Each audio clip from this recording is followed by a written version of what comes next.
Sí, de hecho ya está sucediendo. Tenemos la profecía y hay gente en nuestros propios vecindarios que se levanta y hace el equipaje. Y nosotros creemos que tan solo hacen el equipaje para mudarse. Pero lo cierto es que están respondiendo a una especie de sugestión posthipnótica bíblica. No estoy hablando de hace 1000 años. Estoy hablando de una respuesta a una sugestión bíblica de unos 2700 años. Y lo cierto es que podemos grabar a esa gente y comprobar la profecía con sus actos. Y la razón por la que nos debería importar es porque una vez hayan hecho lo que tienen que hacer, empezará el apocalipsis.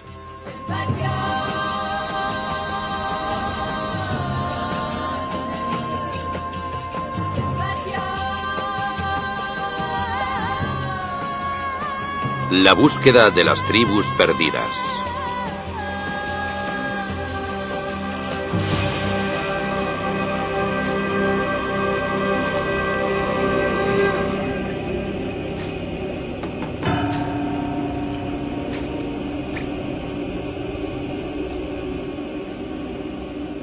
En estos altares, los niños eran sacrificados en ritos paganos.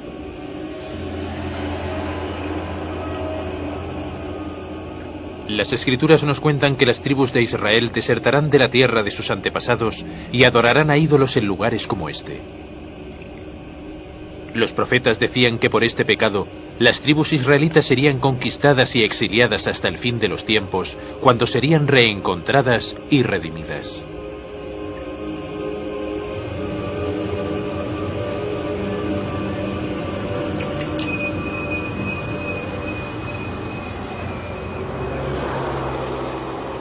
Har Megiddo, una ciudad fortaleza al norte de Israel.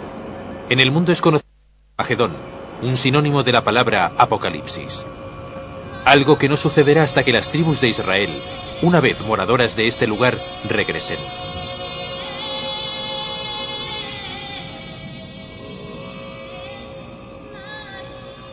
Según la profecía, la cuenta atrás para el apocalipsis y la redención final empezará cuando las tribus sean encontradas una a una.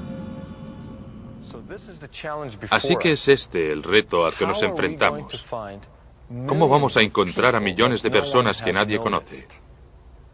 Cuando yo diga encontrémoslas, no me refiero a encontrar a gente que no haya tenido ningún contacto con los occidentales. Me refiero a coger las oscuras piezas de un puzzle e ir a lugares lejanos, a veces peligrosos, a cualquier lugar de la Tierra y con las piezas rehacer el rompecabezas de acuerdo con la profecía bíblica.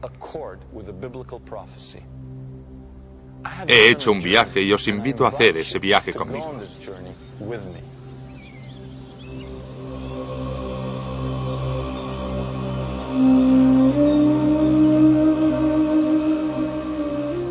A principios de los 80, fui a África para documentarme sobre la situación de los falashas, los judíos negros de Etiopía.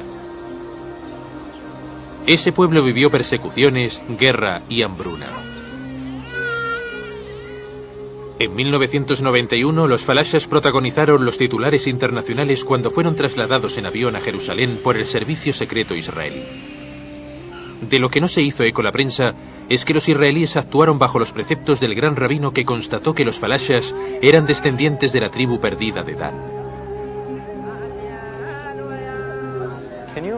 ¿Pueden imaginarse a las tribus de Israel protagonizando primeras planas? ¿Pueden imaginarse al gobierno de Israel actuando bajo la palabra de un rabino que dice que esta es la tribu perdida de Dan, y de repente un avión moderno descendiendo en plena guerra civil en Etiopía, como pasó con aquella gente que fue transportada hace años al Israel actual? Viendo a los etíopes en Jerusalén pensé, ¿es esto algo anómalo o es que la profecía bíblica empieza a cumplirse?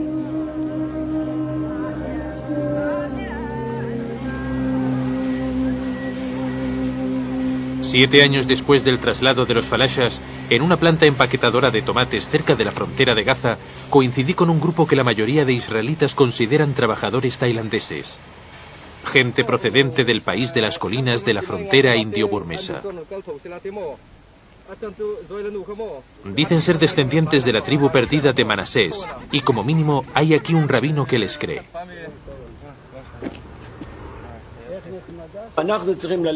Tenemos que ir y traerles antes de que el Mesías llegue a Israel. Nuestra tradición nos enseña que al final de los tiempos, los judíos, descendientes de las tribus de Benjamín y de Judá, traerán las tribus perdidas a Israel para que puedan participar en los tiempos mesiánicos.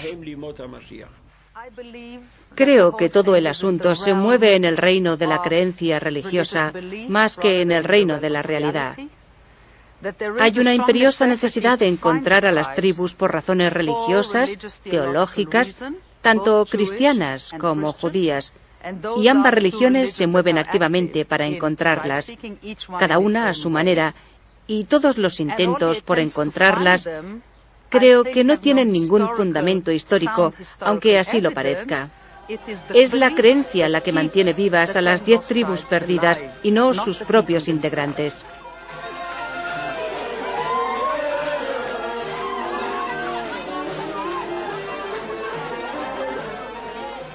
A pesar de los escépticos, el rabí Abichai ha ayudado a cientos de estas personas a emigrar a Israel y ha supervisado su regreso formal al judaísmo.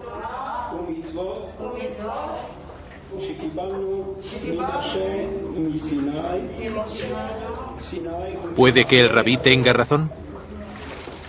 ¿La clave del futuro de esta gente se encuentra sumergida en su pasado?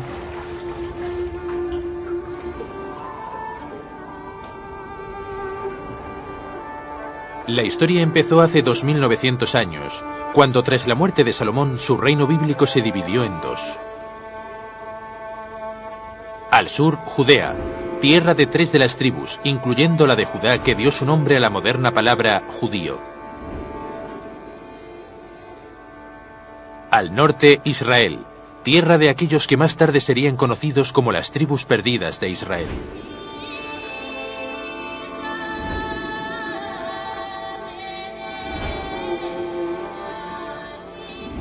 Cien años después de que los profetas predijeran el suceso, el imperio asirio llegó por el norte hasta el reino de Israel.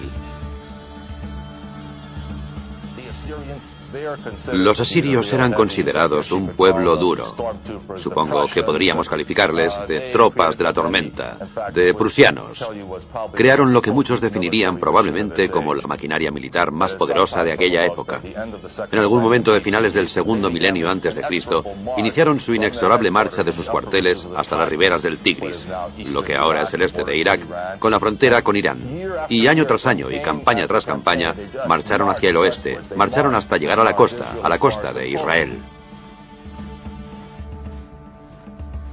En el 721 a.C., los asirios clavaron su antorcha en muchas ciudades israelitas, deportando a gran parte de su población.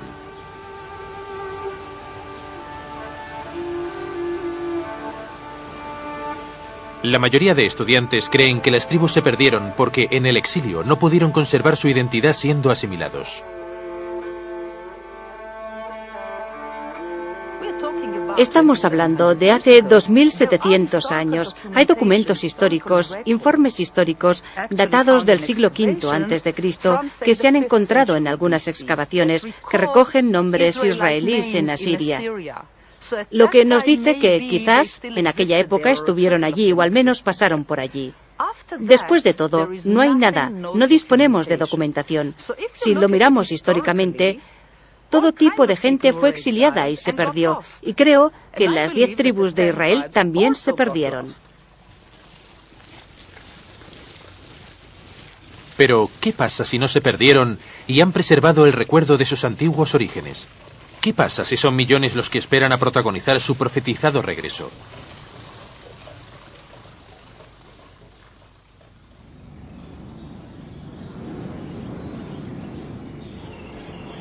El país montañoso en el que Burma colinda con India es el hogar de un pueblo llamado Mammased o Manased, un pueblo que dice ser descendiente de la tribu perdida de Manasés.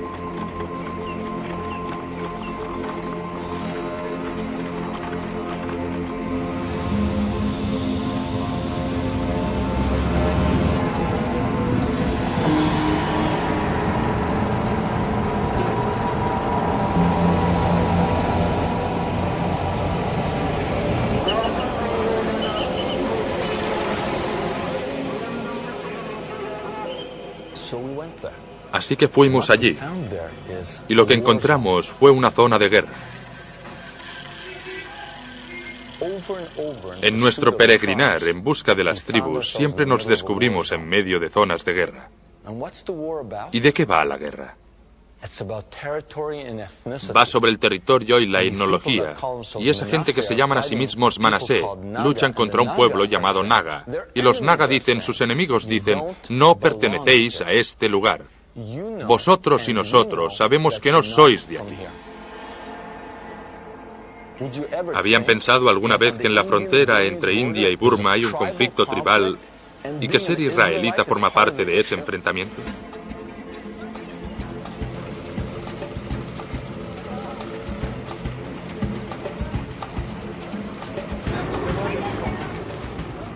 Esta zona se llama Manipur. Repleta de grupos de insurrección, el gobierno indio ha respondido convirtiendo Manipur en un estado policial.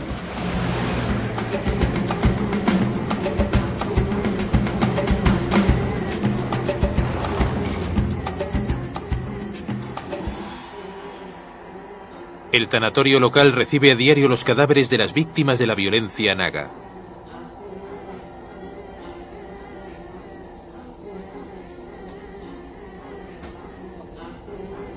Como respuesta, los Manasé han empezado a organizar un ejército clandestino.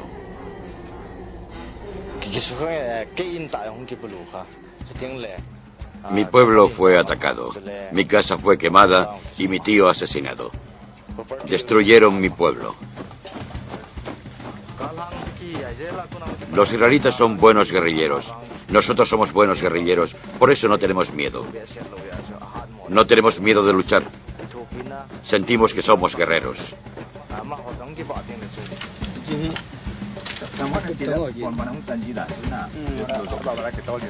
Obtuvimos estas imágenes antes jamás vistas de la guerrilla Manasé dedicada a organizar un estado israelita independiente en India.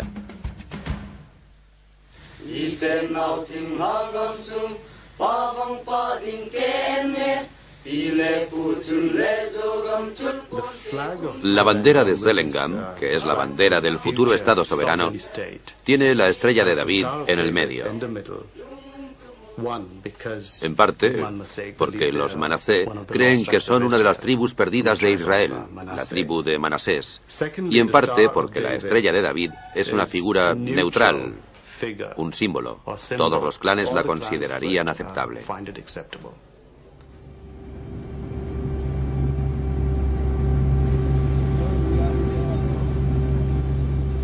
En este avión llega el rabí Abichai. Ha sido traído aquí por razones que nadie puede explicar. Miles de personas proclaman ser israelitas.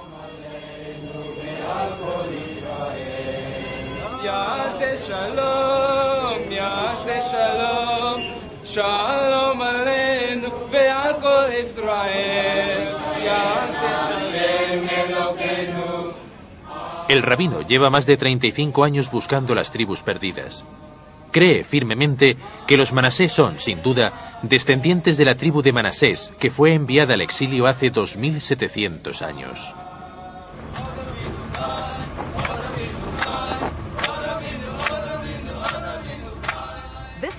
Esta tribu en particular parece ser la tribu más humilde de la zona, la económicamente más pobre, la más baja socialmente en la escala social. Y a la gente le gusta la idea de estar relacionada con una promesa divina de gran y glorioso futuro. Cuando vino el rabino Abichai, encontró a una tribu que se había convencido a sí misma de pertenecer a las 10 tribus perdidas.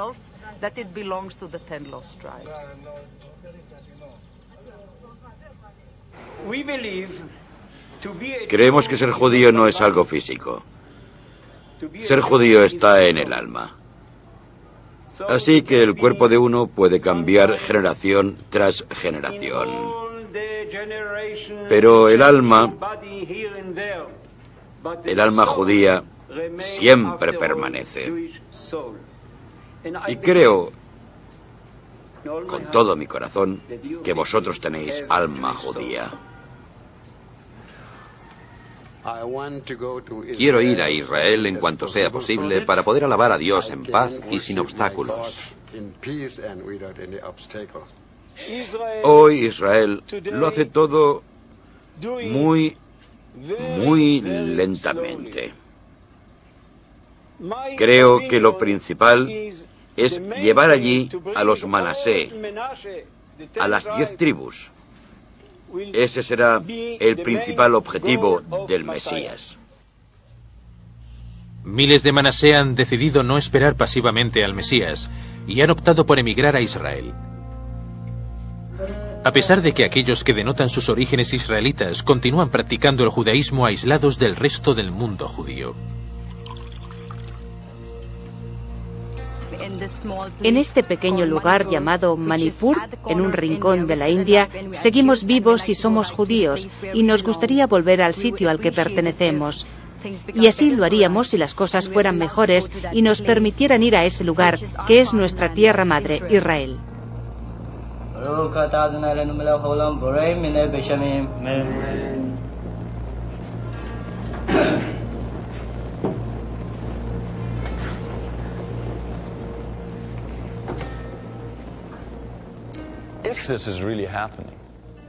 Si esto está sucediendo realmente, debería estar sucediendo en todas partes porque la profecía es clara. No se trata de una poca gente aquí y allí. Ezequiel nos habla de la tribu de Judá reuniéndose con la tribu de José, y la tribu de José son las tribus perdidas de Israel. Hay 1,5 millones de Manasé. Eso es mucha gente. ¿Dónde está el resto? Les dijimos, bien, volved a vuestros orígenes. ¿A dónde fueron? ¿A dónde fueron?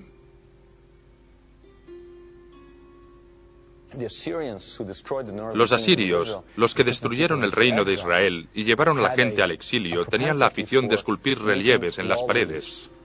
Y para nosotros es una suerte, porque es como si hubiera habido alguien con una cámara, un periodista con una videocámara presente hace 2700 años. Después de destruir a los israelitas, volvieron a casa y construyeron palacios, y en sus grandes paredes esculpieron relieves recreando aquella destrucción. Se les ve siendo asesinados, prisioneros y deportados. Las diferencias son claras. Obviamente, ser asesinado es una cosa. Se les ve cómo les desollan vivos. Otros son tomados como prisioneros, solo hombres, y les vemos siendo deportados en unidades familiares. Así que tenemos muchas evidencias. No deportaron solo a hombres o a mujeres para hacerlas concubinas o algo así. Deportaron a las familias, les mantuvieron unidos. Al único grupo de aurigas que los asirios dejaron intactos fue a un grupo de aurigas de élite, una unidad israelita de Samaria, lo que significa que eran perfectos para el imperio, para servir al centro del imperio. Los aurigas israelitas no fueron exiliados. El hecho que se mantuvieran unidos en unidades militares y familiares nos hace pensar que quizá sobrevivieran a las deportaciones. Es una hermosa forma de hacerlo, es una hermosa forma. No puedo decir que sea imposible. No puedo decir que sea imposible. Yo diría que es muy optimista. La gente fue echada a ninguna parte. Se mezcló con distintos pueblos y no tenemos evidencias que nos digan que sobrevivió a aquella destrucción asiria. Quizá las evidencias se escondan en algún lugar. Volvimos a los relieves asirios esperando que nos mostraran la historia antigua. Por los grabados asirios, sabemos que en el primer ataque, Asiria saqueó 7 ciudades israelitas de la tribu de Neftalí, enviando a los neftalitas a la volátil frontera con Medea.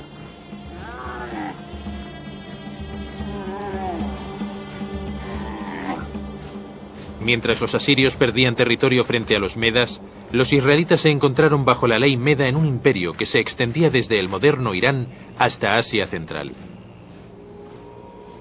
Todos los israelitas que vivían en Irán fueron más tarde absorbidos por el judaísmo. Era absurdo buscar aquí.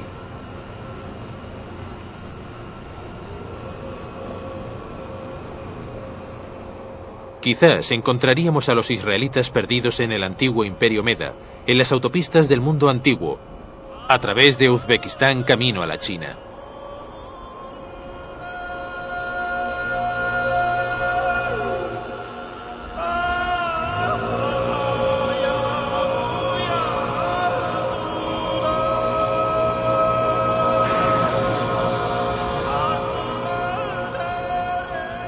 Escogimos la ruta a Uzbekistán, hogar de ciudades legendarias como Bukhara y Samarcanda. Llegamos a una región olvidada, que una vez fue un trofeo de Alejandro Magno y del señor de la guerra mongol, Genghis Khan.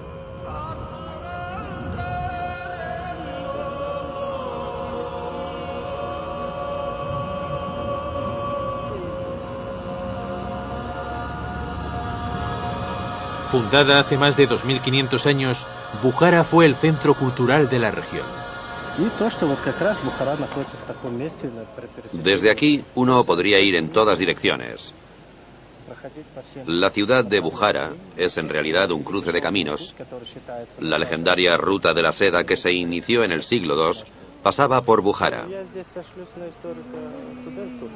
En el siglo XII, el famoso viajero judío Benjamín de Tudela constató la existencia de una tribu hebrea que se consideraba una de las tribus perdidas, obligadas a exiliarse por los asirios.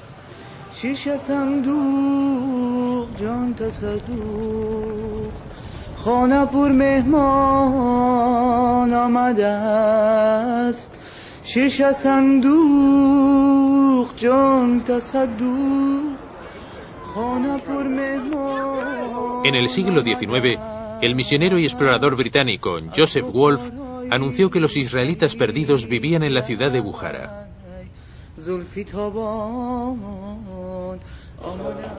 La leyenda cuenta que la mayoría de tumbas halladas datan de los tiempos bíblicos, pero no pudimos encontrar ninguna evidencia que las vincule con los israelitas.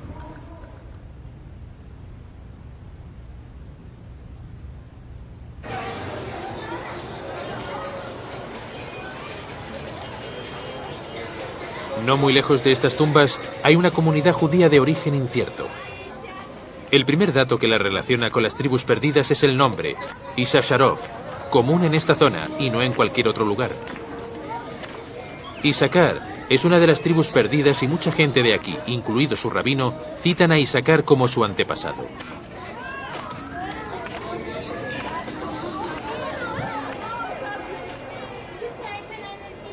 El rastro de Issacar no nos llevó muy lejos, así que exploramos Mahala, el barrio judío, para ver si encontrábamos alguna conexión con la tribu de Neftalí, que también fue exiliada a esta zona. Al principio parecía que lo único que podíamos constatar era que la comunidad era muy antigua.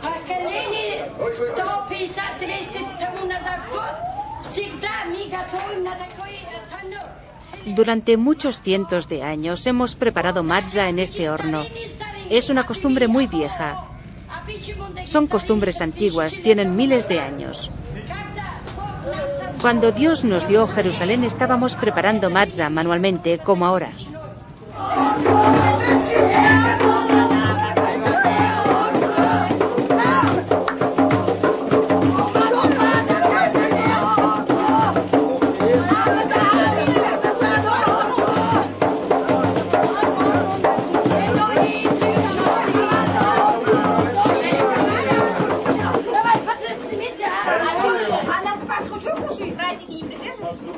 Mientras las mujeres preparan pan ácimo para Pascua, los hombres degollan un cordero tal y como ordena la ley bíblica.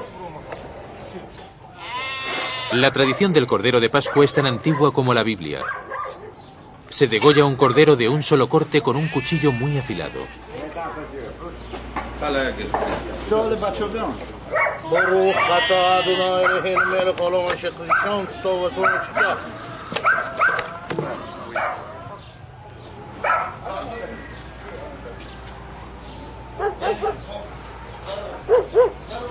Después se deja fluir la sangre y se vacía. En los tiempos del Éxodo, un arbusto a modo de pincel serviría para identificar con la sangre las puertas de aquellos hogares israelitas. Estoy sacrificando este animal para Dios, como siempre hemos hecho. ¿Cómo lo hace? Estoy quitándole el nervio ciático, tal y como indica la ley judía.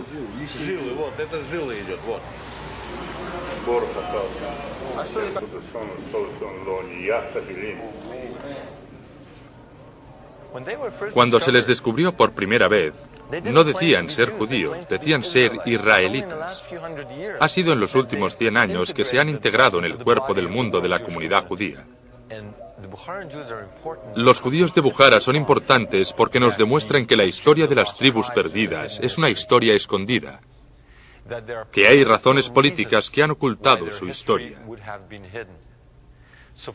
Por ejemplo, en Bukhara, Uzbekistán, país perteneciente a la antigua Unión Soviética, todo lo israelita se ocultó. Se encerró bajo llave porque a las autoridades locales no les interesaba aseverar que la presencia israelita era anterior a la de los indígenas. En Bukhara, disfrutamos de un guía que dirigía el Museo de Bukhara y que se movía entre el deseo de descubrir la verdad y cuidar de sí mismo en un clima político que seguía ocultando todo lo israelí.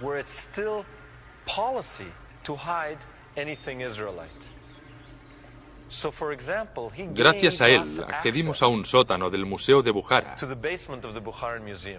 En el piso superior se muestra toda la historia oficial y en el sótano, bajo llave, encontramos todo lo referente al mundo de Israel.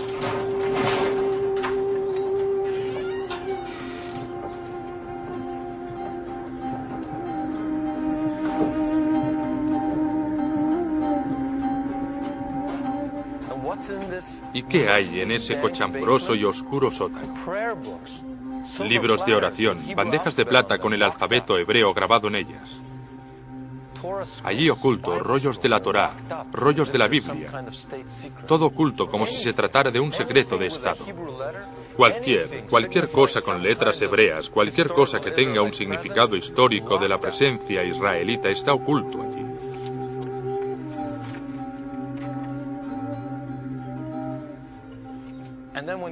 Y cuando le preguntamos sobre los israelitas, no quiso hablar directamente sobre ellos, pero nos dijo, verán, hubo un pueblo que gobernó Asia Central durante 200 años y que fueron conocidos como los heftalitas.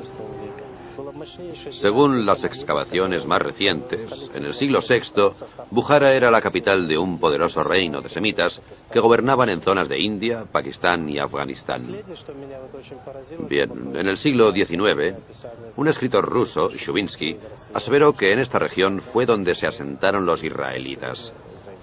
Pero el pueblo que gobernaba la región fue el heftalita. Y el debate sobre los orígenes de la dinastía heftalita de Bukhara sigue abierto en la actualidad. ¿Quiénes fueron estos heftalitas? ¿Han oído hablar de los heftalitas? ¿Algún heftalita en la sala? No quiero ofender a nadie. Mirando en la enciclopedia británica encontré heftalitas. ¿Y qué dice la primera acepción? Dice, tribu de muchos nombres y enigmática que gobernó Asia Central en los siglos V y VI. ¿Me están siguiendo? Muchos nombres y tribu enigmática y misteriosa. Pero, ¿por qué es tan misteriosa una tribu que gobernó Asia Central durante 200 años? Uno creería que ya serían conocidos después de 100 años de dominio. La segunda frase fue también reveladora, porque dice que fueron conocidos por los escritores medievales como heftalitas y neftalitas.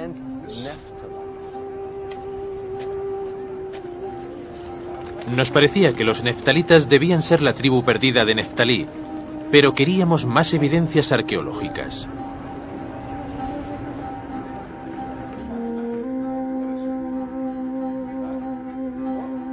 Fuimos al Instituto Tashkent de Arqueología, donde conseguimos acceder a una zona restringida en la que se encuentra un tesoro de antiguos artefactos.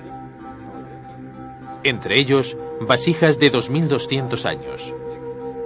Con claridad sobre el antiguo barro, escritura aramea, el idioma de las tribus israelitas.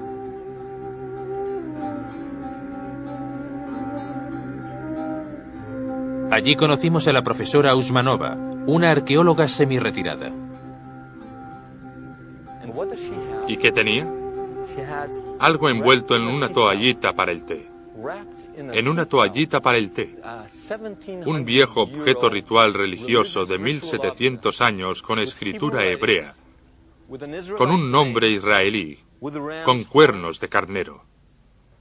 Un objeto religioso de origen israelí procedente de la misma zona a la que las tribus israelitas emigraron supuestamente 1000 años antes de su desaparición.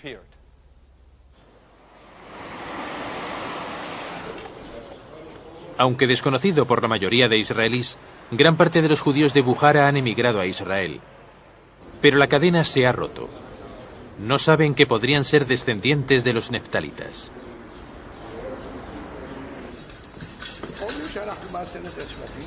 Dicen que somos descendientes de las tribus perdidas, pero no sabemos de cuál. Lo único que sabemos es que somos judíos. Eso es lo importante. Espero que con la ayuda de Dios llegue la redención y con ella la reunión de las tribus. Será entonces cuando sepamos a qué tribu pertenecemos. Hasta entonces nos identificamos con la tribu de Judá.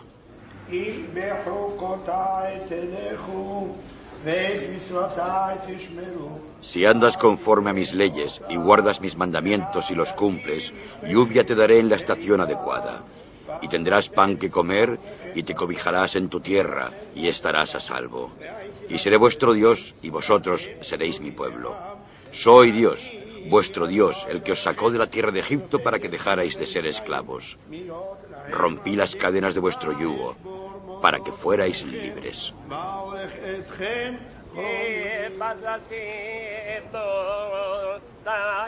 De vuelta a Bukhara, parece que los neftalitas, una vez tribu de reyes, ha sido reducida a una pequeña comunidad de varios miles que no emigraron tras la caída de la Unión Soviética.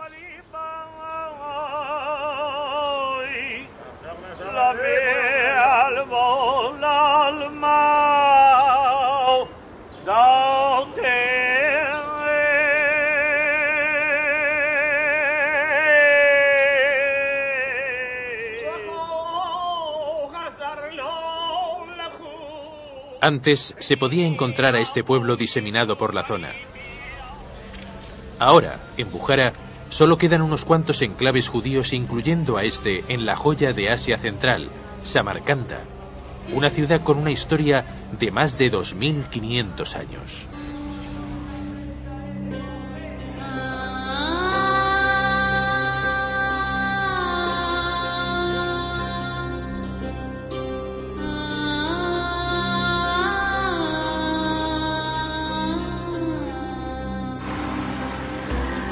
La palabra Khan en el dialecto local significa ciudad.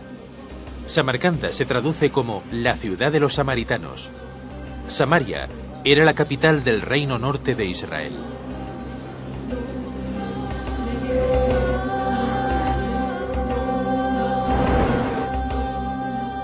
Seguimos la ruta de la seda en dirección a China.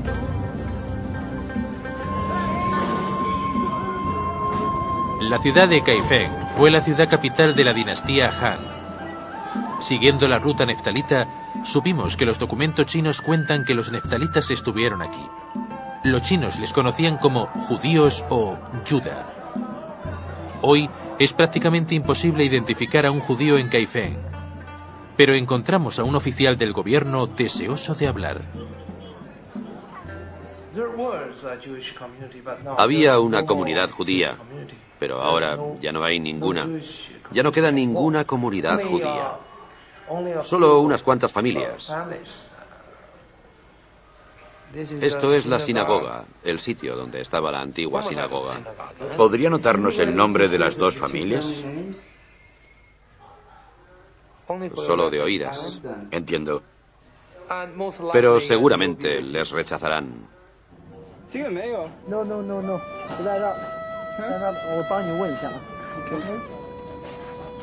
No encontramos a los millones que podrían formar las tribus perdidas en China. Pero, ¿pudieron los últimos judíos de Kaifeng ayudarnos en nuestra investigación?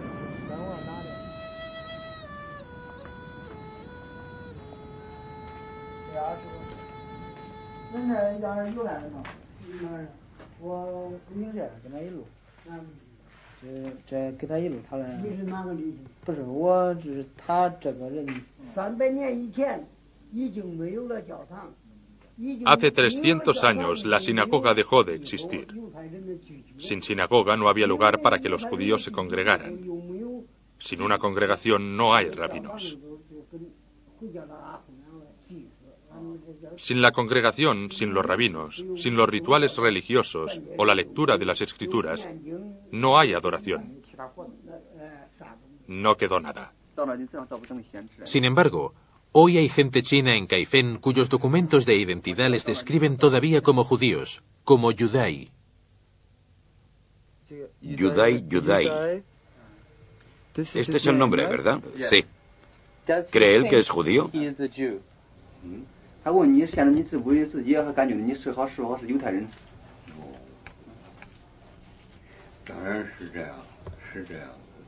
Sí. Sí, soy judío.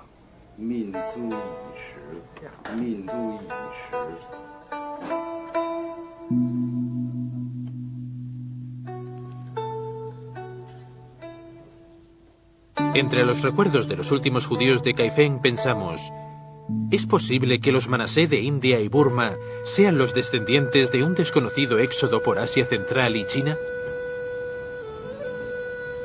Quizá había llegado el momento de investigar más profundamente las proclamas Manasé.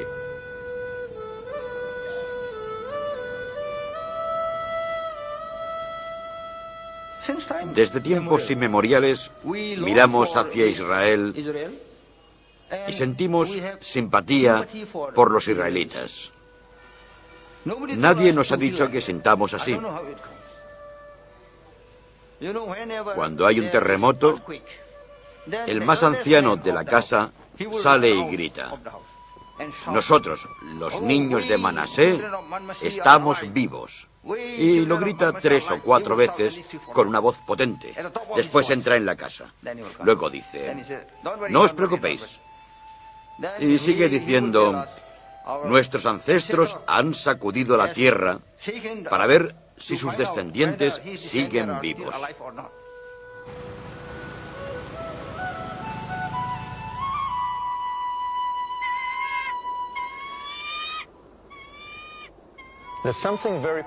Hay algo muy poético en la posibilidad que los Manasé del norte de India sean los descendientes de un desconocido y olvidado éxodo a través de China, pasando por Burma y acabando en India.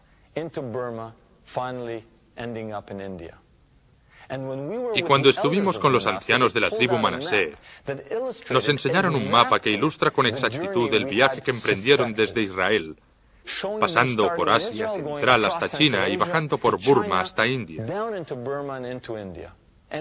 De hecho, fueron más allá y empezaron a cantar una canción en una forma arcaica de su lengua. Una canción no perteneciente a ese éxodo desconocido, sino una canción del éxodo por todos conocido y que nos era muy familiar. El éxodo durante el cual el Mar Rojo se partió en dos. El éxodo en el que se alimentaron del maná que caía del cielo. El del agua saliendo de la roca. Y el éxodo de los enemigos de Israel ahogándose en el Mar Rojo.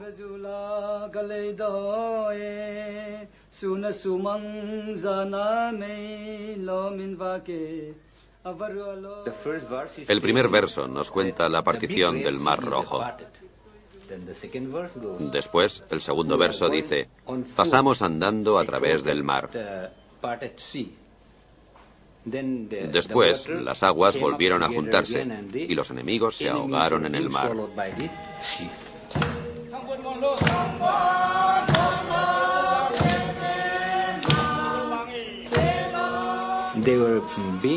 Fueron guiados por una llama por la noche y una nube durante el día. Después alguien dijo: por favor, recoged los pájaros esparcidos y el agua que fluye de esa roca.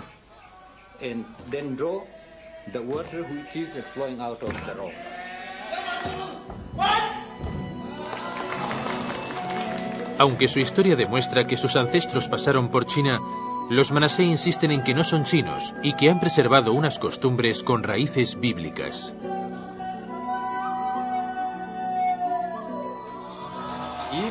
Si somos chinos, ¿por qué no seguimos la religión del pueblo chino?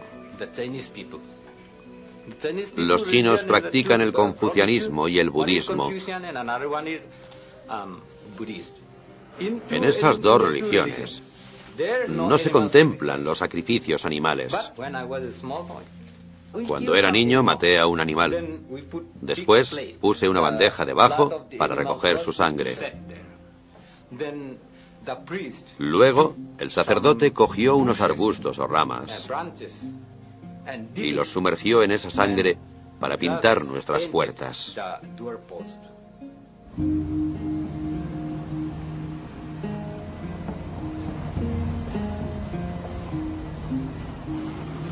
En 1894, los misioneros protestantes llegaron a estas colinas.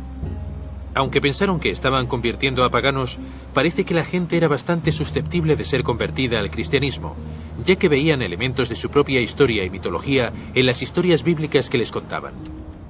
Los manasé siempre han creído que estaban alejados de una tierra en la que se preservaban prácticas bíblicas y se adoraba a un solo Dios.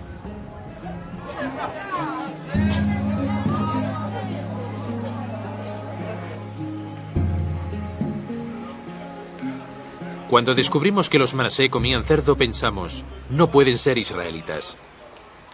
Pero, curiosamente, mezclar el cerdo con cenizas lo consideran una comida vergonzosa que debe comerse fuera del hogar. Estos son cenizas. Ponemos la ceniza y luego ponemos agua.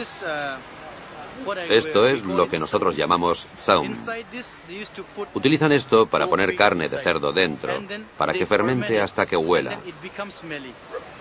Cuando huele, sacan la ración y la cogemos y la ponemos aquí y la hervimos. ¿Es un símbolo de luto esta carne? No es un símbolo de luto, pero creo que nos muestra que fuimos maldecidos. Es la razón por la que nos echaron de la tierra de nuestros ancestros. Pero según nuestros antepasados, una vez cueces esta carne, este cerdo, significa que has mancillado algo. Si la gente nos pregunta, ¿cuánto tiempo hace que coméis esto?, decimos que es una maldición de generación a generación y que todavía seguimos padeciéndola. Estamos esperando a que Shiloh venga y nos libere de todas estas cosas. Shiloh nos redimirá.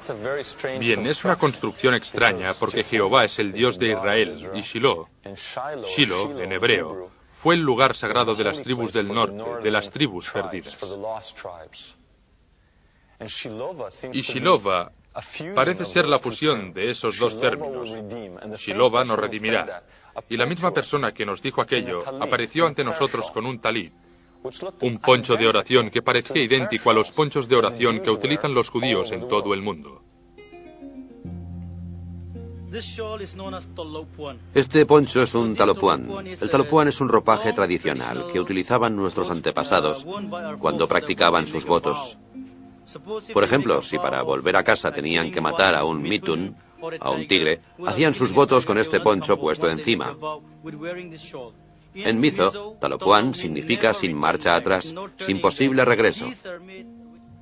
La Biblia ordenó a los israelitas atar un hilo azul en sus prendas de vestir. ¿Siempre hay un hilo azul en los lados? Sí, siempre hay una banda azul.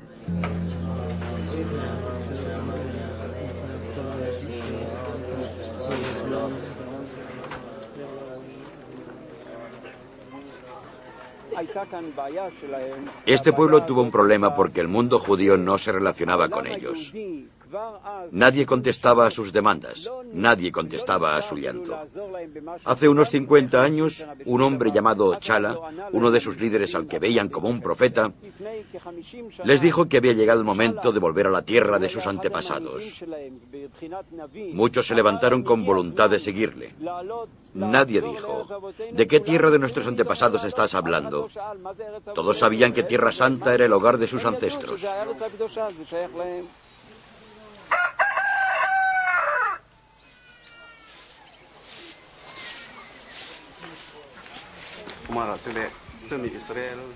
La gente consideraba a mi padre un profeta, y en un sentido lo era.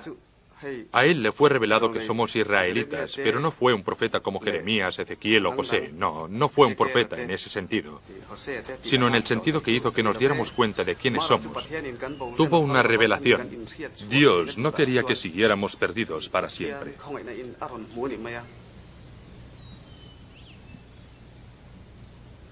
El padre de Daniel, Benjamin, era seguidor de Chala. Como Chala quiso emigrar a Israel, pero como en su época las autoridades israelíes ignoraron al padre de Daniel, fue enterrado mirando a Jerusalén.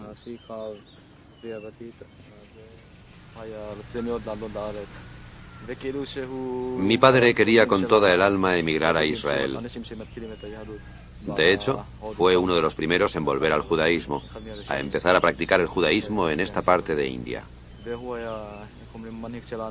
Fue el líder de nuestra comunidad. También me enseñó mucho sobre Israel, sobre el sionismo y sobre el judaísmo.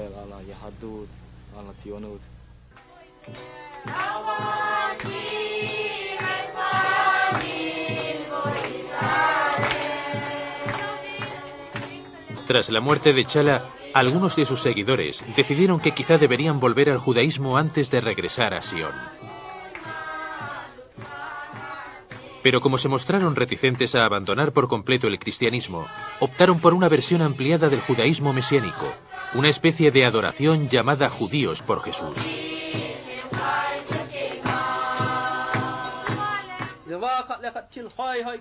Pero para algunos Manasé, la llamada de sus ancestros era demasiado fuerte para ignorarla.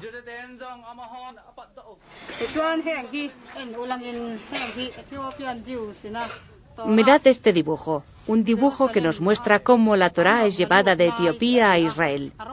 ¿Veis cuán grande es? Los judíos etíopes eran como nosotros, sentían gran respeto por la alianza y estudiaron la Torá con gran dedicación. Amaban la Torá. Aquí entran en Jerusalén llevando la Torá consigo. Con gran gozo, igual que nosotros, entran en Jerusalén.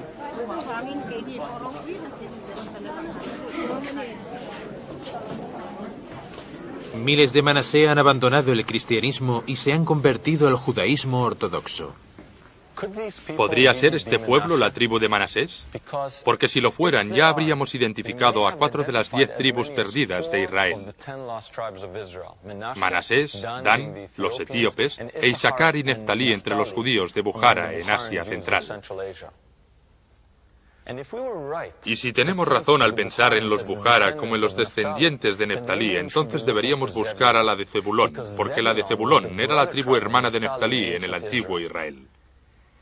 Y la historia nos cuenta que al mismo tiempo que los neftalitas gobernaban Asia Central en los siglos V y VI, otra tribu gobernaba zonas de Afganistán, Pakistán e India. Era la tribu llamada Zabula. Así que quizás en el subcontinente indio, no en la frontera con Burma, podríamos encontrar a los descendientes de Zebulón, tal y como hicimos con los descendientes de los neftalitas en Asia Central.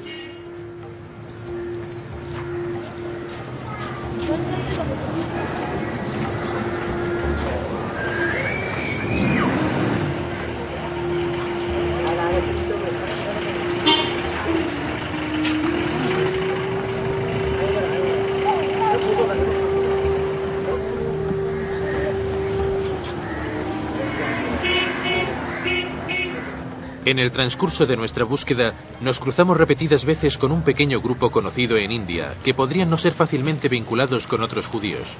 Así que iniciamos viaje a Bombay en busca de Zebulón.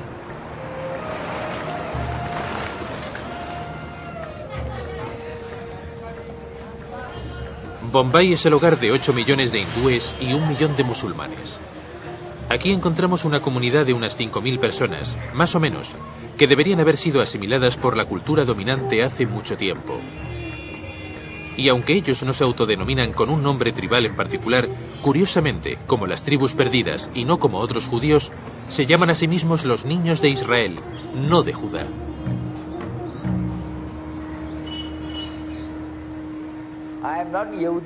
No soy judío, soy hijo de Israel. Los Yehudi son aquellos judíos que emigraron a India desde Bagdad. Mi familia es israelita.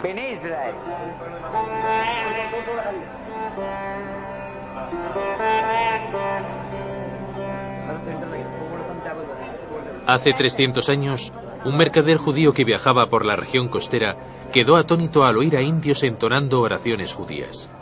Fascinado, se detuvo para averiguar cómo habían aprendido esas oraciones, y el asombro fue aún mayor cuando le dijeron que eran israelitas que vivían en India desde tiempos antiguos.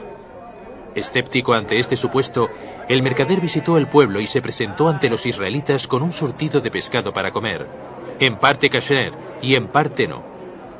Cuando vio que aquella gente distinguía el pescado kasher del que no lo era, se convenció que estaba ante una comunidad israelita y les ayudó a volver al judaísmo.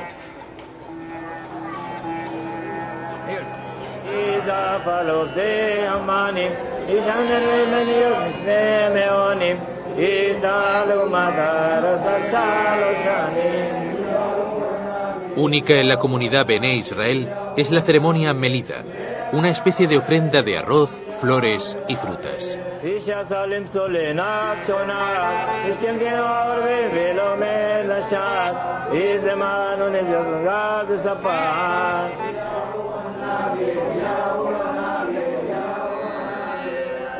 Aunque habían olvidado los orígenes de sus prácticas, los israelitas se entregaban a ella como algo preciado que había pasado de una generación a otra.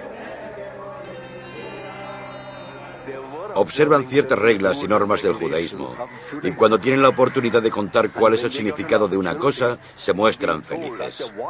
¿Por qué deberían olvidarlo? Nadie les obliga.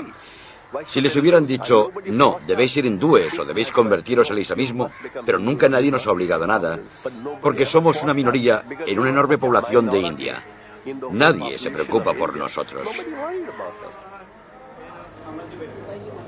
Pero, ¿qué pasaría si no se tratara de una minoría? ¿Qué pasaría si los misteriosos gobernantes del norte de India en los siglos V y VI fueran, de hecho, la tribu perdida de Zebulón? La comunidad Bené Israel tiene su propio historiador, su nombre Chaim Kar. Escribió un libro sobre los Bené Israel a principios del siglo XX. Creía que eran los descendientes de las tribus perdidas. Pensaba que las tribus fueron desmembradas a los confines de la tierra y que algunos habían llegado a la India. Nos habla de varias de sus prácticas y las compara con los rituales del templo de Jerusalén. Por ejemplo, la ceremonia Melida. Constata que en un periodo primigenio incluso hacían sacrificios como los del templo. Pero todo esto no son más que especulaciones, no hay documentación ni pruebas. Puede que no haya pruebas suficientes todavía a principios del tercer milenio, pero existen evidencias desconcertantes. El lugar más sagrado para los Bené Israel de India es una zona rocosa a 100 kilómetros al sur de Bombay.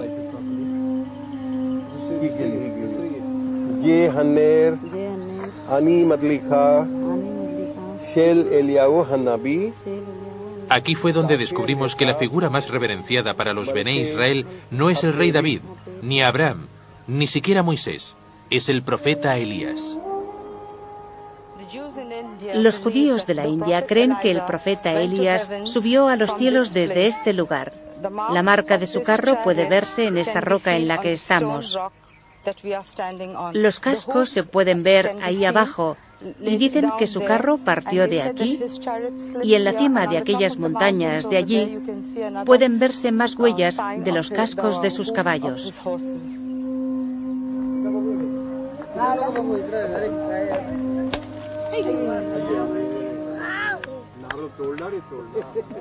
Utilizando la roca a modo de altar, los Bené Israel ofrendan un coco sobre la marca del carro de Elías.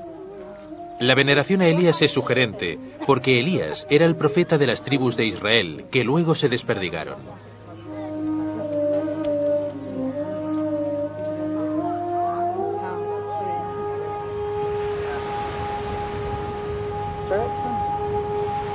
Pero, ¿cómo llegaron hasta aquí? La comunidad tiene su propia leyenda sobre su origen. Hace 2000 años, un barco de israelitas fue sorprendido por una tormenta y el barco embarrancó en la costa de Bombay. A ese desastre solo sobrevivieron 7 parejas y las 7 parejas se asentaron en un lugar conocido como No-Go. Y se supone que nosotros somos los descendientes de esas 7 parejas.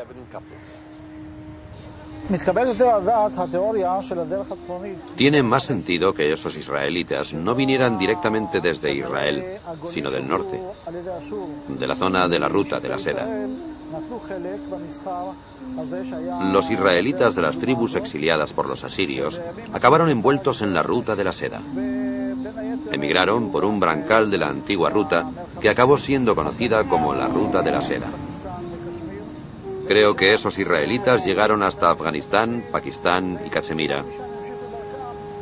Desde allí llegaron al lugar en el que el Golfo Pérsico se encuentra con el Océano Índico y después, por supuesto, debieron seguir camino bordeando la costa india.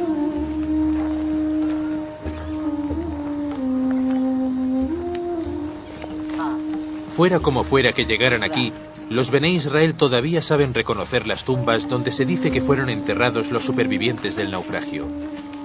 Ahora parece que podemos dibujar un vínculo plausible entre los Bené Israel y los marineros procedentes del norte. Pero ¿prueba esto que los antiguos gobernantes del norte de India tuvieran alguna relación con la tribu perdida de Zebulón? Tenemos monedas con la inscripción Jabula. Tenemos documentos históricos sobre su capital, Baruch, que en hebreo significa bendecido. Sabemos que el título de su rey era Mir-Jahola, que en hebreo significa luz del exilio. Y sabemos el nombre del rey, de su rey más famoso era Toramana, que en hebreo e hindi significa, o parece que significa, creencia en la Torá, fe en la Torá, fe en los libros de Moisés. Así que, a menos que todo sea pura coincidencia, podríamos decir que los Tabula de India y Pakistán eran en realidad la tribu perdida de Zebulón.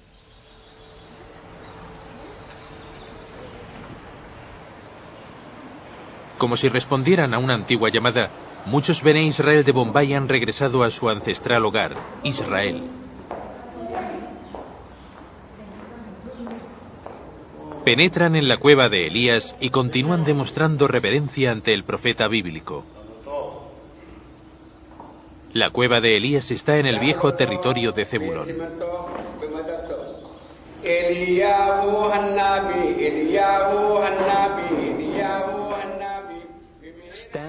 Al entrar en la cueva, debo confesar que tuve la sensación de estar en la dimensión desconocida porque me hallaba entre gente que actuaba según un guión que fue escrito hace casi 3000 años.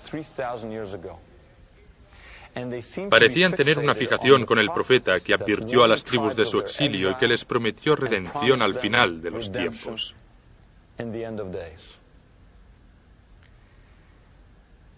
Pero tenemos un problema aquí. La profecía habla de millones y aquel era un pequeño grupo.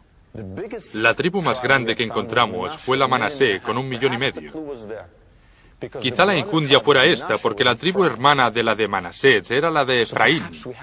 Así que teníamos que buscar la de Efraín. Por eso teníamos que volver a sacar nuestro mapa del tesoro. Teníamos que volver a la Biblia.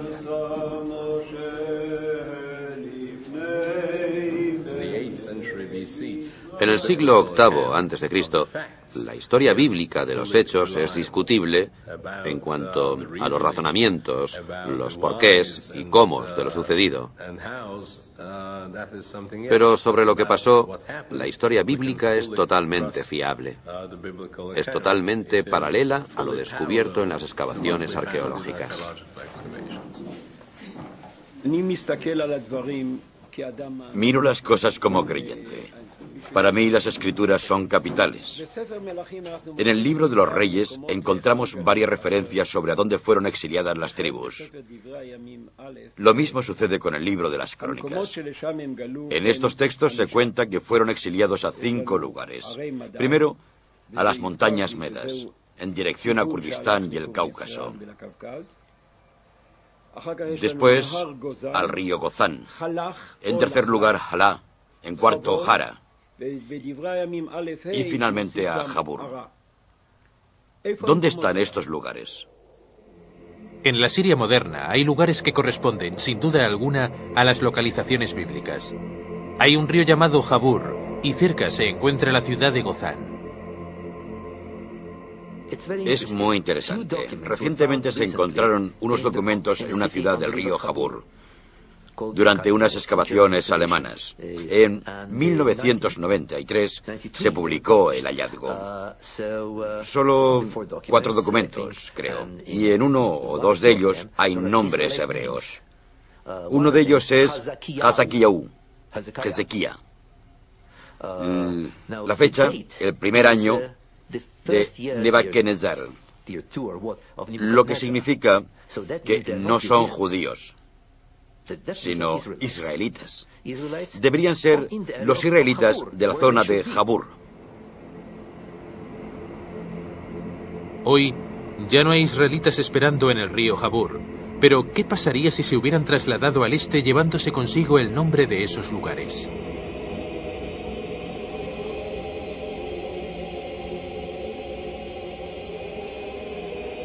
Uno de los pasos entre Afganistán y Pakistán es conocido en el mundo como el paso de Khyber.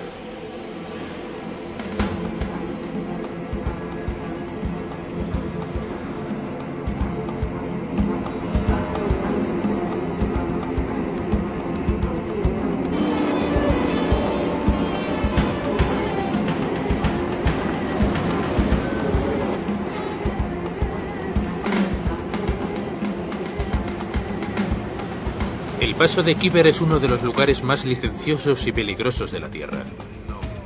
Es el corazón de la frontera norte-sur de Pakistán, el salvaje oeste del este. Lo primero que uno percibe es que el gobierno pakistaní no tiene ninguna autoridad aquí.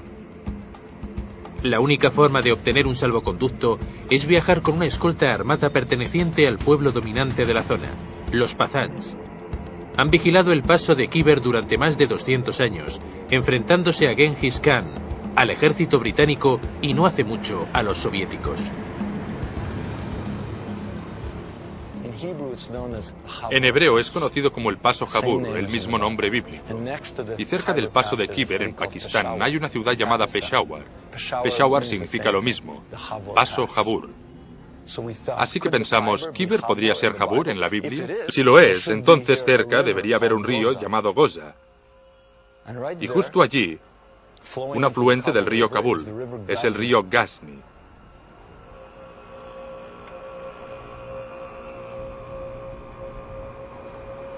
Y nos dijimos, si esto es Jabur, debería de haber algún lugar por aquí que fuera la ciudad de Farah. Y a 300 kilómetros en Afganistán hay una ciudad llamada Flarat.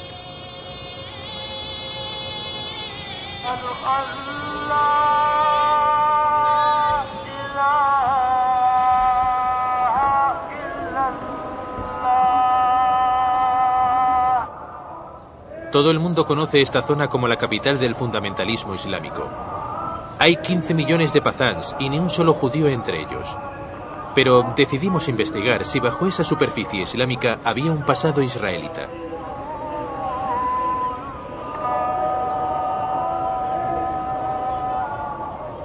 La primera pista fue el hecho que los Pathans proclaman descender de Afgán, hijo del rey Saúl de Israel.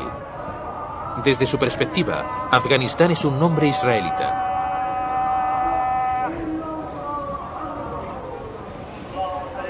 Cuando adoran, parecen musulmanes.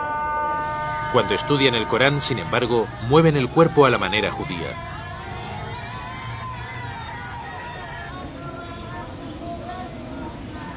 Hoy en día siguen un antiguo código llamado Pukhtunkhwali, al que son fieles más allá de la ley islámica.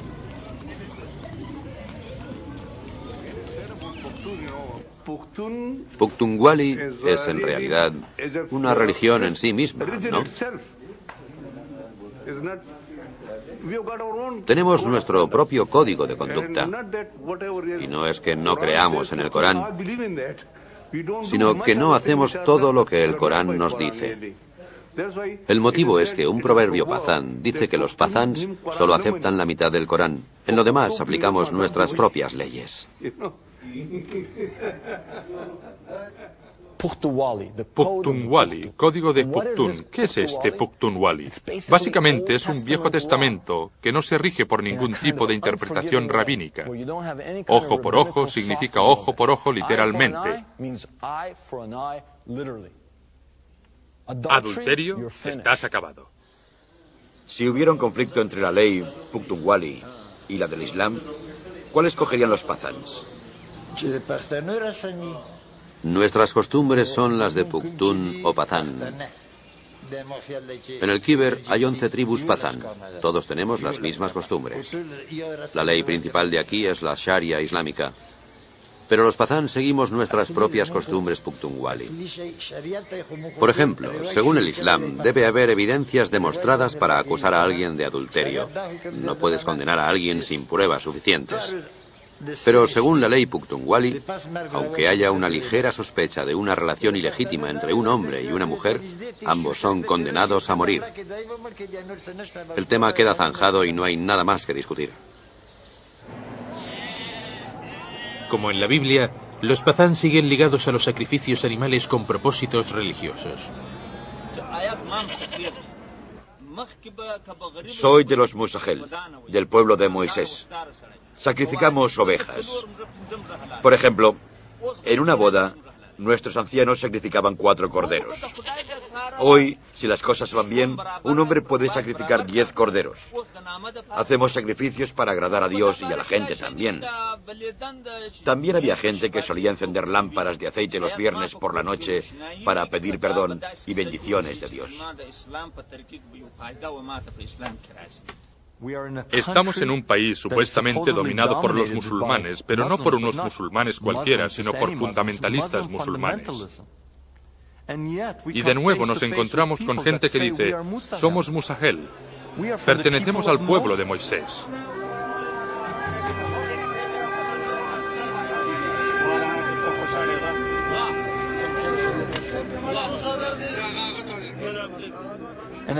Y mientras viajábamos entre una gente que parecía extraída de las páginas de la Biblia, caras semíticas, largas barbas, vestiduras bíblicas, ponchos de oración,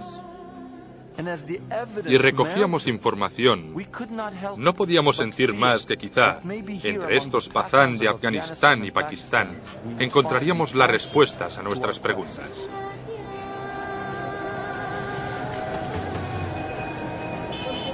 Nos quedamos atónitos al descubrir que los Pazán siguen las leyes bíblicas que se creía habían desaparecido hace miles de años.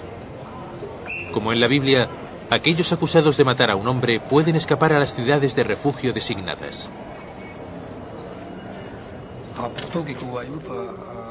En nuestros viejos libros se menciona que si matas a alguien intencionadamente, puedes escapar a los lugares designados como refugio. Nuestros libros dicen que Moisés ordenó a Josué establecer ciudades de refugio y decirle al pueblo que debería honrarlas. Hoy, la gente actual cree que no es más que una forma de proteger a un criminal, pero la gente de estas zonas de refugio lo ven como algo sagrado. Proteger a un fugitivo es un acto sagrado de los ancianos. Le tratan como a un invitado.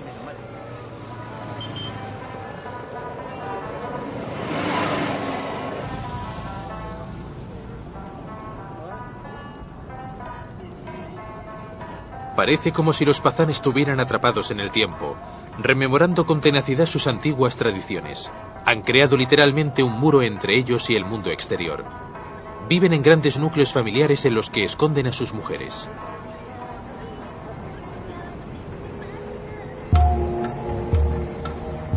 Como en la Biblia, las mujeres Pazán se rigen por un código de modestia del que es difícil emerger.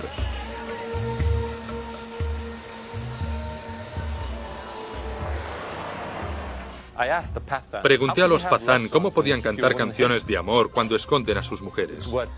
¿Cómo puede un hombre cantar una canción a alguien que está en la cocina desde otra habitación, desde el comedor? Me dijo, no, y se rió. Y siguió, nuestras canciones de amor se cantan en los pozos. El único sitio legitimado para que una mujer honesta pueda ser vista es el pozo. Inmediatamente me di cuenta que todos los romances bíblicos suceden en un pozo. Moisés conoce a Débora en el pozo, ¿no? Jacobo conoce a Raquel y a Lea en el pozo. Rebeca es conocida por Isaac en un pozo. Siempre hay un pozo.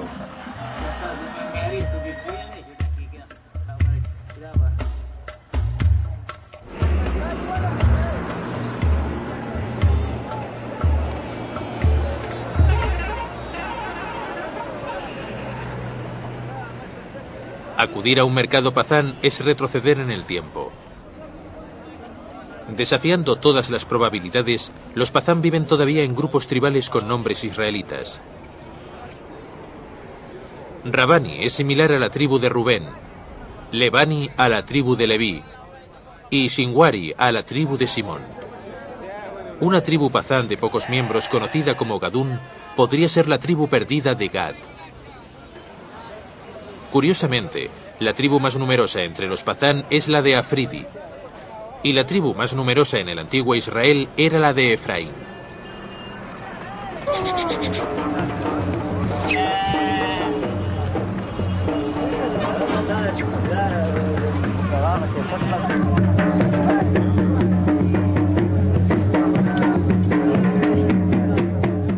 Existe incluso una subtribu llamada Guaziri, conocida por la extensión de su cabello. En los tiempos bíblicos, los naziri, como Sansón, tampoco se cortaban el cabello.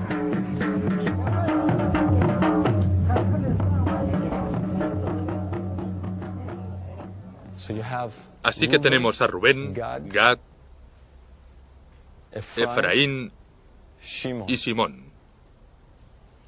4 tribus más. Por lo que localizamos a 9 de las tribus. O dejadme que lo exponga de otra forma. Creemos haber localizado a 9 de las tribus. Si no hemos localizado a 9 de las tribus, entonces hay una extraña coincidencia entre toda esa gente con nombres bíblicos y prácticas bíblicas, con una memoria israelita exactamente donde deberían estar según el mapa bíblico. Si alguien tiene alguna otra explicación, estaría abierto a ella, aunque no podría entenderla. Hay gente que vive entre los pazán que proclama ser descendiente de los asirios y que todavía conserva una tradición oral sobre la conquista de Israel.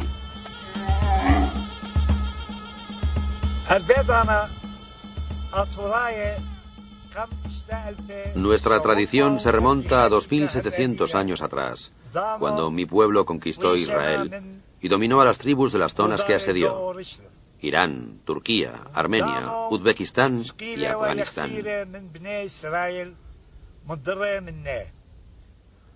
Los israelitas fueron enviados a todos esos lugares. Nos servían como esclavos. Actuaban como tutores de los niños asirios. Fueron también alistados al ejército para ayudar a Asiria en la guerra.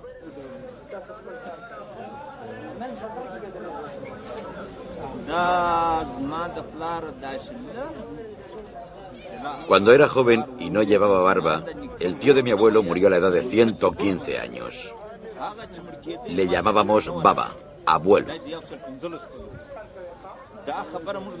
Solía decirnos que éramos los niños de Israel. Yo era joven, y a esa edad se te olvidan las cosas. No te interesa demasiado la historia ni cosas por el estilo. Pero ahora me gustaría saber cuáles son nuestros orígenes. ¿De dónde venimos?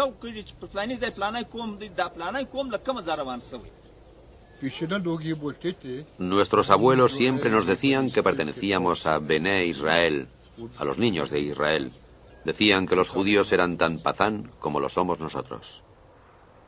Está claro que la memoria judaica persiste, pero ¿había gente aquí que se identificara abiertamente con el judaísmo?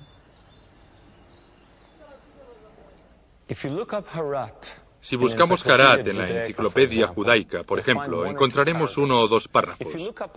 Si buscamos una comunidad judía occidental, encontraremos páginas y páginas. Y cuando buscamos Flarat, dice que la comunidad judía puede existir en algún lugar de Flarat entre 1000 y 2000 años. Hablan de una comunidad que vivió en algún lugar durante al menos 1000 años y hay un párrafo o 2 sobre ella. ¿Qué nos indica esto? Nos dice que perdieron su conciencia y que se sometieron a la pantalla del radar occidental.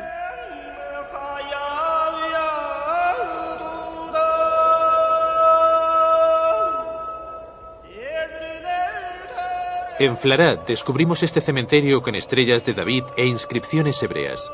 Durante al menos 1000 años fue ocupado por la comunidad judía más antigua del mundo.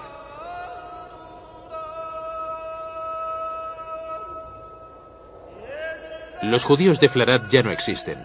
Los últimos se fueron a finales de los 80 tras la invasión soviética.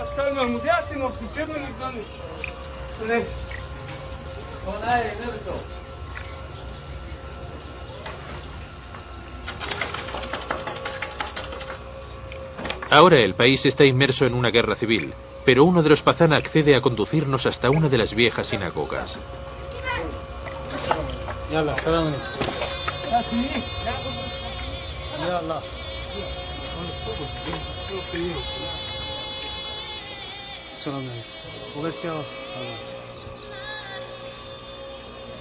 Durante cientos de años, la gente entraba en este lugar de oración a través de un gran portalón que les conducía a un maravilloso santuario.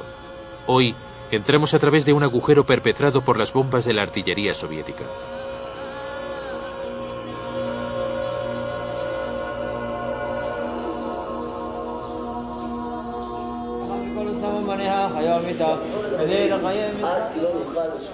Hay una pequeña comunidad de judíos afganos en Israel.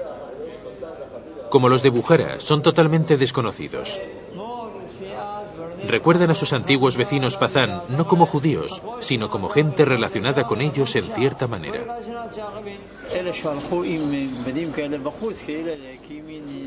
Llevaban puestos ponchos para la oración y prendas de vestir similares a las nuestras. En realidad no sabían lo que eran y solían sorprenderse cuando nos veían con ropajes parecidos. Nos preguntaban, ¿sois judíos? ¿Cómo podéis ser judíos? Les sorprendía. Les recuerdo llegando desde las zonas fronterizas, desde las montañas, desde Pakistán, desde lugares como Jalalabad. Y recuerdo que había gente que decía que seguían encendiendo velas el sábado para ponerlas debajo de los cestos, pero que no sabían por qué lo hacían.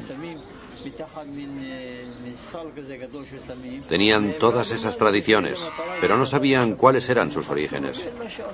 Lo único que decían era, nuestros antepasados lo hacían. ¿Creían que eran judíos? Pensaban que eran más judíos que nosotros.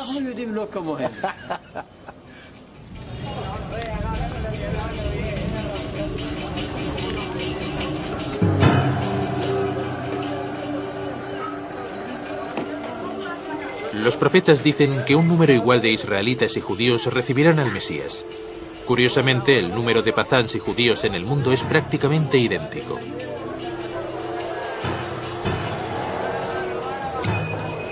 La profecía también cuenta que Manasés y Efraín encabezarán el regreso. En India encontramos a los Manasé.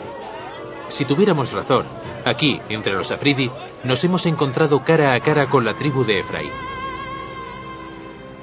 Sin embargo, antes de aceptar que estamos ante el final de los tiempos, necesitábamos más pruebas. De camino a Armagedón, parecía bastante apropiado que nuestro viaje nos condujera a un campo de minas.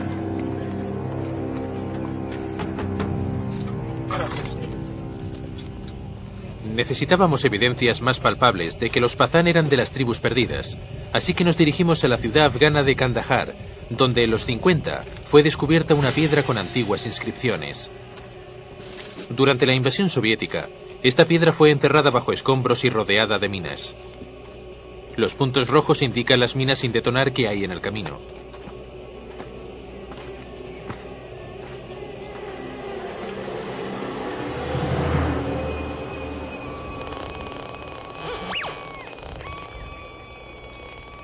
Hace 2300 años, el emperador budista Ashoka levantó pilares propagandísticos en su imperio. Hasta el descubrimiento de Kandahar, siempre se creyó que estas piedras estaban escritas en sánscrito.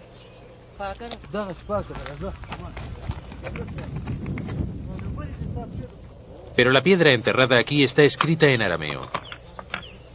En otras palabras, la gente que vivió aquí hablaba en la misma lengua empleada por las tribus israelitas.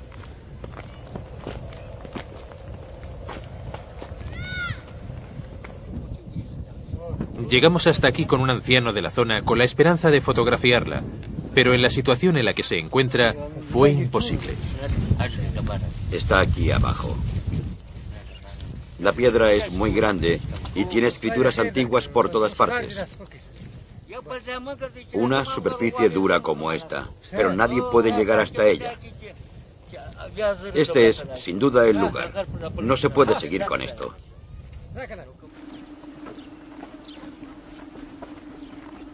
Pero seguimos. Sabíamos que al cruzar la frontera pakistaní había otra piedra raramente mencionada por los estudiantes occidentales. Mira eso, ahí está, justo ahí. ¿Qué es? Aquí la piedra era accesible. Para nuestra sorpresa, descubrimos que no estaba escrita en sánscrito, sino en lengua aramea.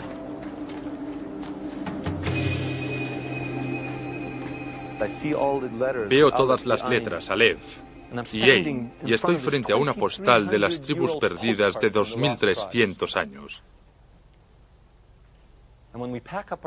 Después de hacer el viaje y llegar hasta allí, quedé atónito porque no esperaba encontrarla. Pensaba que estaba en Kandahar. No sabía que había otra allí, y hay dos más en lugares a los que no fuimos, y en una aparece el mes hebreo Elul. Entonces el viejo guía se dirige a mí y me dice: no digáis que sois judíos, no digáis nada porque la gente de aquí es muy musulmana. No serían demasiado amables con vosotros. Y sigue: ¿cómo es que puede leerlo? Y sentí que no quería mentir a aquel hombre y dije: porque soy judío. Y esa persona que se suponía era mi enemigo se lanza hacia mí con lágrimas en los ojos, me abraza y me dice: entonces eres mi hermano. Entonces, quizás esté sucediendo, quizás estemos ante el fin de los tiempos. Estaba allí de pie, con mariposas en el estómago, y me dije: espera un momento, ¿es esto? ¿Estoy rodando un documental o me estoy convirtiendo en el reportero de Armagedón?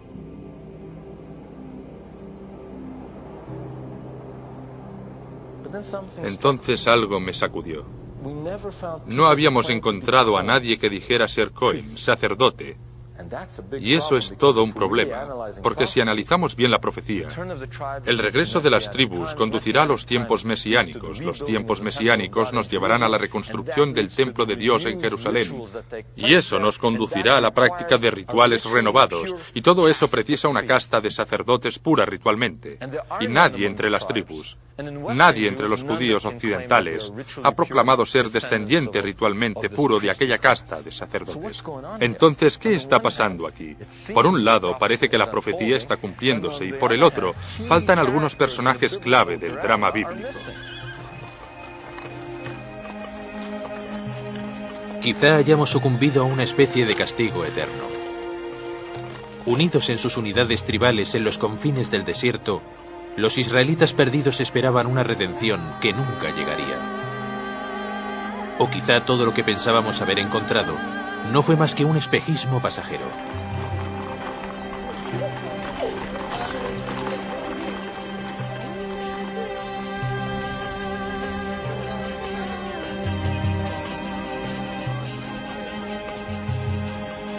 Había una pista que no habíamos seguido, una tribu cuyos descendientes no habíamos encontrado, la tribu de Aser. Ya que los sacerdotes Cohen no vivían entre las otras tribus, quizás si localizábamos la de Aser, encontraríamos la clave para resolver el enigma Cohen. ¿Es posible que haya un lugar en que los Cohen puros aguarden hasta el regreso del gran cuerno? ¿Hasta que las tribus hayan vuelto a casa? ¿Hasta que las trompetas celestiales tañen, esperando a cumplir con sus deberes sacerdotales?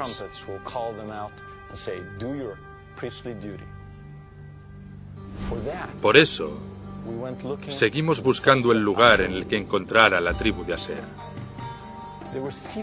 Eran marineros y se aliaron con los cananitas. Surcaron los mares juntos, y la colonia fenicia o cananita más grande estaba en Cartago, la actual Túnez.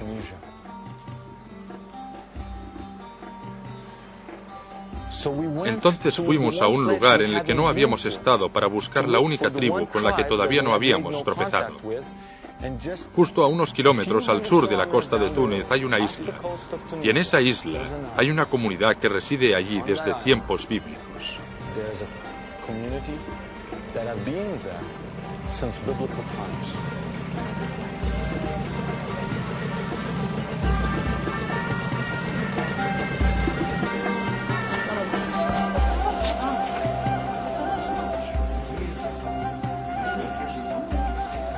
El nombre de la isla es Yerba. Es el hogar de una comunidad judía a la que los tunecinos tienen en gran consideración por sus plateros.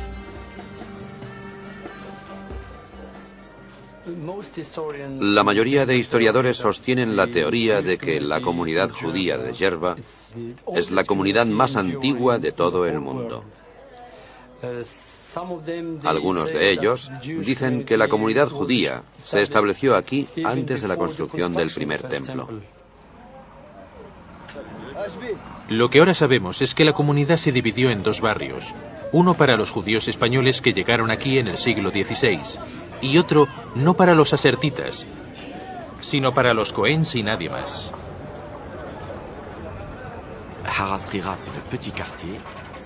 Hay un pequeño barrio en la isla cerca de la antigua sinagoga.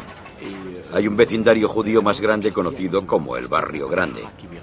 El Barrio Grande está principalmente ocupado por los judíos que llegaron tras ser expulsados de España. También lo habitan judíos procedentes de etnias distintas. Por otro lado, el barrio más pequeño está constituido esencialmente por sacerdotes Cohen que llegaron aquí, en tiempos bíblicos, tras la destrucción del primer templo de Jerusalén.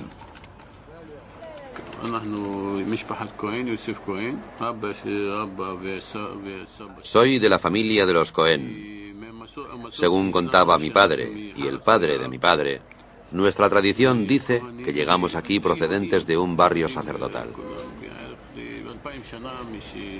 Somos Cohens y hace 2000 años que habitamos esta pequeña isla.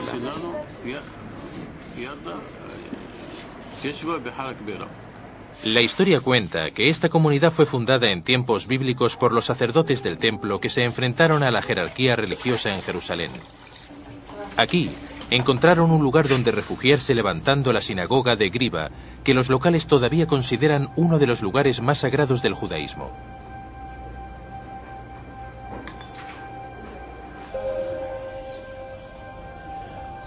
Según la tradición de los Cohen, Griba posee un tesoro de reliquias de oro y plata destinadas a ser utilizadas por los sacerdotes Cohen en el futuro templo de Jerusalén, que será erigido después del Apocalipsis.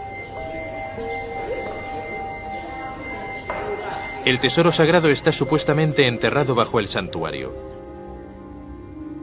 En un pequeño espacio bajo el santuario principal no encontramos ninguna reliquia.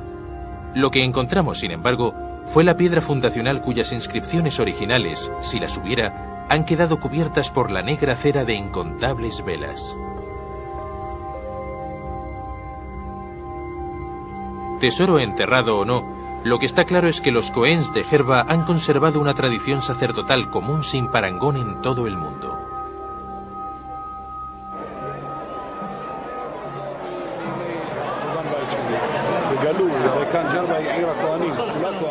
Verá, Gerba es la isla de los sacerdotes Cohen. Todos son Cohen. ¿Es usted un Cohen? Sí, y él también. ¿Cuándo llegaron los Cohen aquí? Con Ezra, el escriba, en tiempos bíblicos. Es la herencia que ha pasado de generación en generación. Pertenecemos a los pocos Kohanim que proceden del auténtico linaje sacerdotal que ha perdurado hasta nuestros días. Los aseritas nos han evitado, pero nos han conducido hasta los Cohens.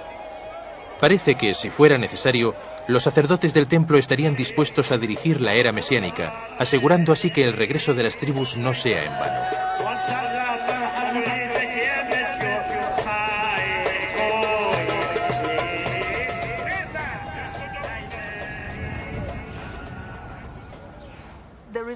En la Biblia hay una promesa divina que dice que las tribus regresarán, que se volverán a reunir, que prosperarán y crecerán.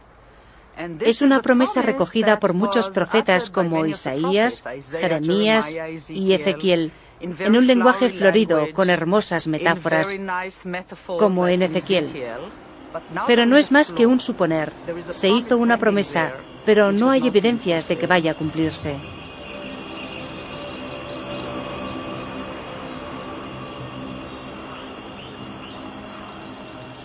Si la promesa divina se cumpliera, son millones los que creen que este lugar, Armagedón, sería el centro de todo.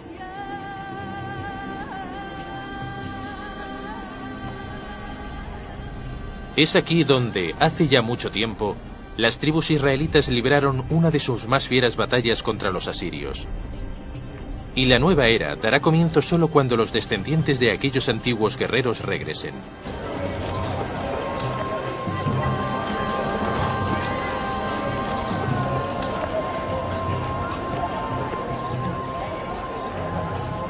Daniel Benjamin es uno de los pocos que ha cruzado la frontera indio-burmesa hasta llegar a Israel. Si pertenece a la tribu perdida de Manasés, será uno de los primeros israelitas que sirva en un ejército judío desde hace casi 3000 años.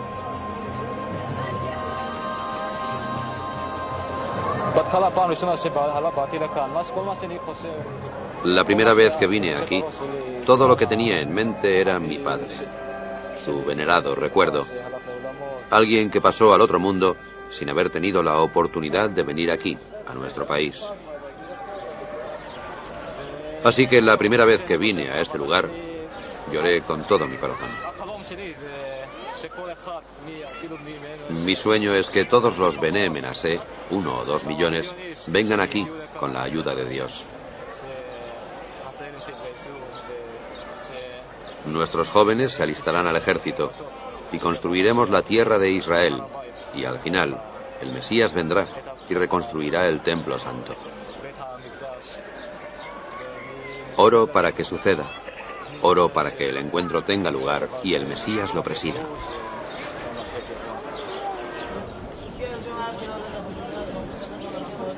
Al ver a Daniel orando al lado de un israelí etíope, no pude evitar preguntarme si la historia cerraría el círculo. Si las tribus de Dan y Manasés habían empezado el profetizado regreso de los israelitas perdidos.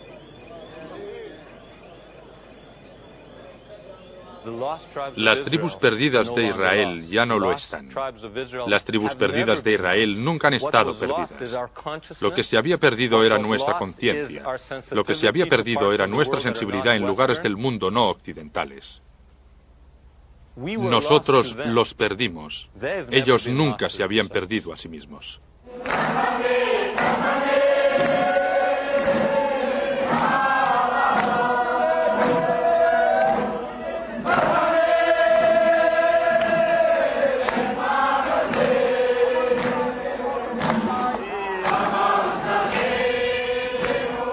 Hace tiempo, los israelitas recibieron una profecía que les prometía que el reencuentro sería posible en un brillante futuro mesiánico, y que el pueblo de Judá se reuniría con el pueblo de José, y que las tribus volverían a reunirse.